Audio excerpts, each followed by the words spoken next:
আইপিএলের ১৭তম আসরে বেঙ্গালুরু শিরোপা জয়ের ইঙ্গিত দিলেও শেষ পর্যন্ত শূন্য হাতেই ফিরতে হয়েছে দলটিকে।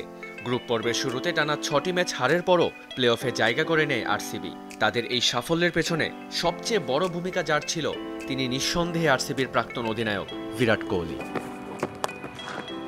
কোহলির এই সাফল্যের পেছনে তার জয়ের ক্ষুধাটাকেই মূল কারণ হিসেবে দেখছেন বেঙ্গালুরুর কোচ অ্যান্ডি ফ্লাওয়ার। বিশ্বকাপে ভারত তার দিকেই তাকিয়ে থাকবে বলে মনে করেন জিম্বাবুয়ের সাবেক অধিনায়ক। যেভাবে ও খেলাটাকে নিয়ে ভাবে, পরিকল্পনা করে, সেটাকে ও সাপোর্ট দেয় নিজের স্কিল, নিজের আক্রমণাত্মক মনোভাব দিয়ে। তা দুর্দান্ত। ওর মধ্যে জয়ের খিদেটা প্রবল। মাঠে ওর এনার্জি থেকে অনেক কিছু শেখার রয়েছে।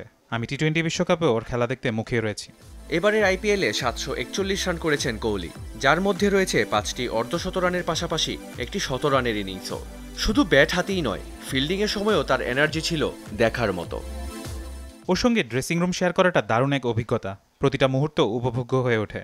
একজন প্রাক্তন ব্যাটার হয়ে ওর ব্যাটিংও আমি দেখতে খুব উপভোগ করি। খেলাটার প্রতি ও এতটাই প্যাশনেট যে আমরাও মাঝে মধ্যে অবাক হয়ে যাই। টি-20 বিশ্বকাপের জন্মলগ্নে শিরোপা জিতেছিল ভারত। ৫ জুন আয়ারল্যান্ডের বিপক্ষে ম্যাচ দিয়ে দ্বিতীয় শিরোপা জয়ের মিশন শুরু করবে ম্যান ইন ব্লুরা। মেহেদী রিয়ান, যমুনা স্পোর্টস।